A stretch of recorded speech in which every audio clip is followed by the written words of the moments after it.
Some descriptions of the principal antagonist, which was the Crown. They had roughly 600 soldiers, and the intelligence they received first was incorrect. The leader of the Southern Strategy, Lord Charles Cornwallis, was planning an invasion in North Carolina when he received intelligence of Morgan's troops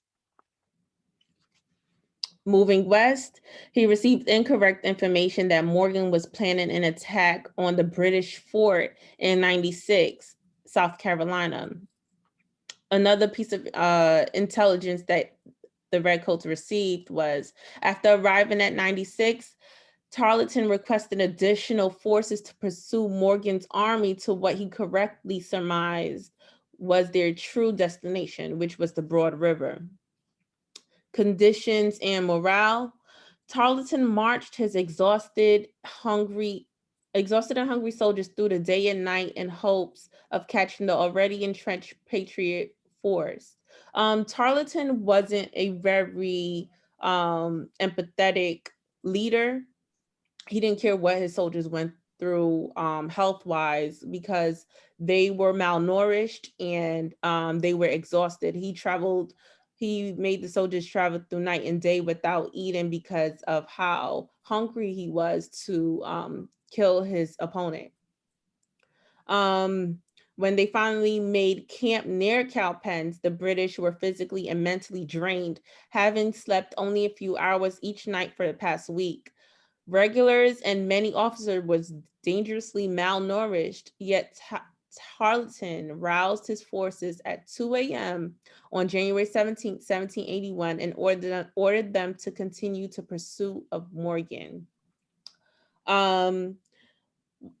I say all of this to say Morgan went through the night before the night of January 16th, 1781, the night before the battle. He gave his troops encouraging speeches to boost their morale. That's the exact opposite from what Tarleton was doing.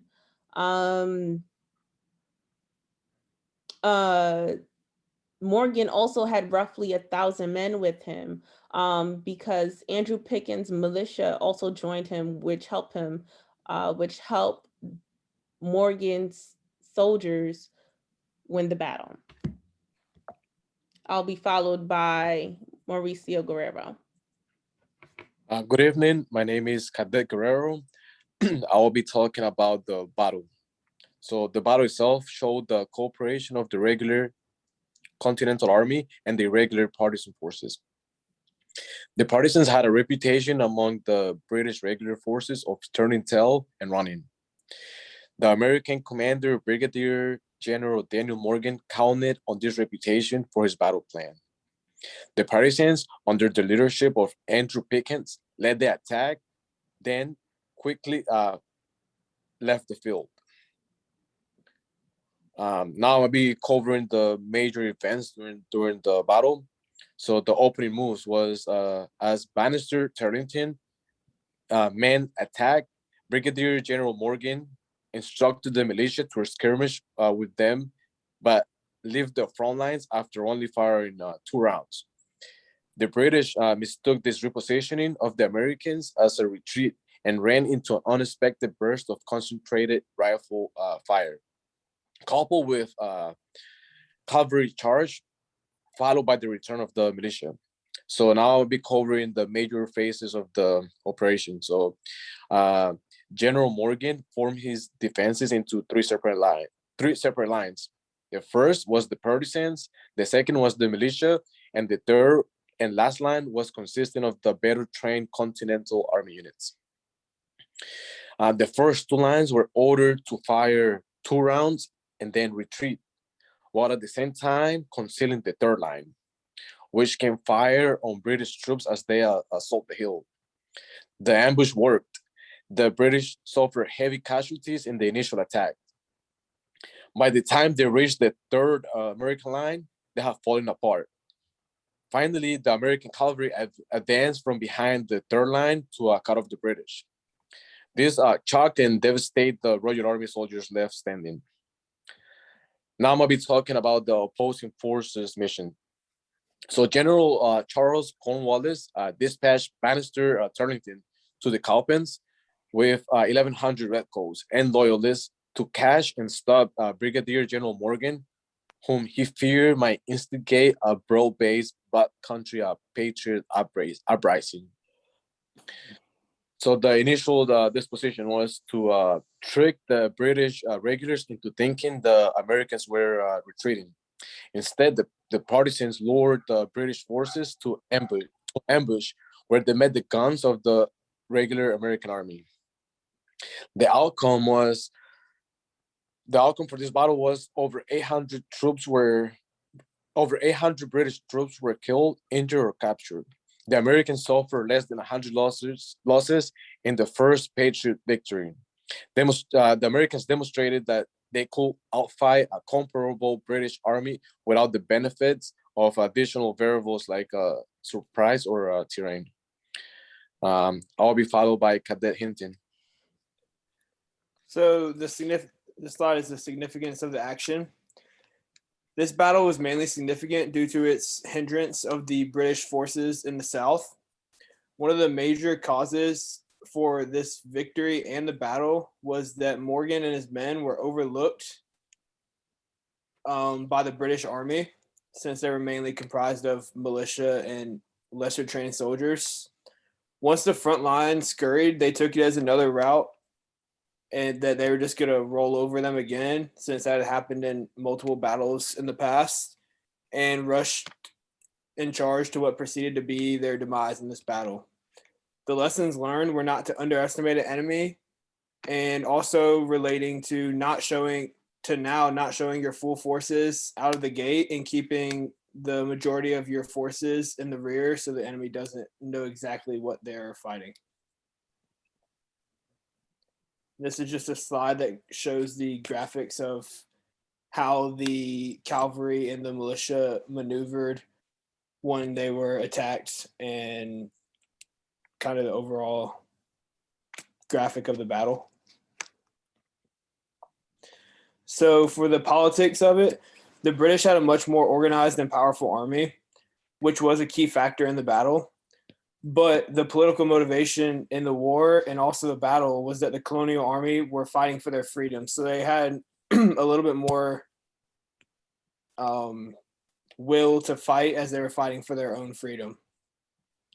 On the military standpoint, the British Army was well organized under Cornwallis's command, and the soon-to-be American Army was outmanned and outtrained, which played a role in the psychology of the British, as they believed that they weren't going to be compromised as much as they were much more well-trained. The economics of both of the armies was an important factor, as the weapon and training capabilities of both sides were impacted by the financial backup they had. The British had much more wealth and resources to facilitate the war, while the Bluecoats were kind of just thrown together for people that just wanted to fight for their freedom between militia and the smaller army that they had. So a continuance to that slide, the colonial army were socially closer together and had more mutual trust compared to the Redcoat Army, who were more in a way just following orders and commands, while the colonial army was a more tight-knit group as they actually knew each other. The infrastructure ties very closely to what was said in the economic section, as the infrastructure and economy go hand in hand. The British were much more established and had a rich infrastructure, but the colonial army was fighting on their home ground. That kind of goes hand in hand with the physical environment of this battle, as the colonial army had the home field advantage. In this battle, the colonial army had the high ground. Once again, speaking to the importance of having high ground, as the Redcoats had to rush uphill as they were believing that they were rushing to take over the army that was going against them. One of the most important factors of this battle was time, as the colonial army needed to win battles in a more quick and swift factor, as they weren't really built to have a long, grueling battle, as they had lesser men, and the longer the battle went on, the lesser their chances were of winning the battle. So for METTC, the mission was to lure the Redcoat Army into the rear forces as the untrained part of the army, which was the militia, fled swiftly after firing 2 rows of arrows.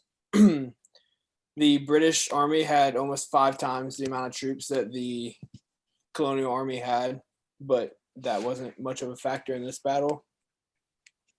For the terrain, Washington and Morgan had led the army to crucial high ground in this battle. As I stated earlier, the Redcoat Army had to charge uphill at a disadvantage to them. So for the troops, while they had less troops and equipment, the morale was high, and the mind behind the soldiers was important, as they had Washington and Morgan, who were tactical geniuses, informing their actions and giving them their plans.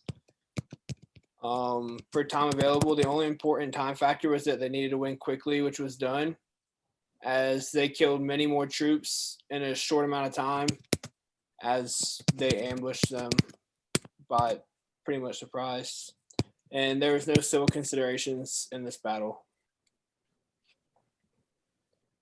So for the principles of mission command, the principles of mission command were greatly demonstrated by the colonial army in this battle. The first being that they had cohesive teams that were built through mutual trust, which was essentially the 3 lines of they had in place, which the first one was a cohesive militia that had trust in General Morgan's plan and cohesively fled after initiating the attack and lured the British into their trap due to their overconfidence.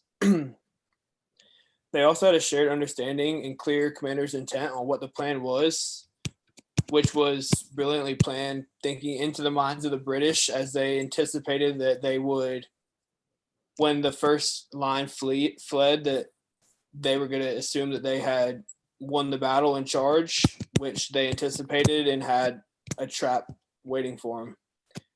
The untrained militia proved in this battle that they could exercise discipline and a plan and follow the mission's orders. And lastly, Morgan demonstrated that he could accept risk, as it was dangerous to send that first line of the militia up to lure the rest of the larger army into the trap, but it was a risk he was willing to take to win the battle.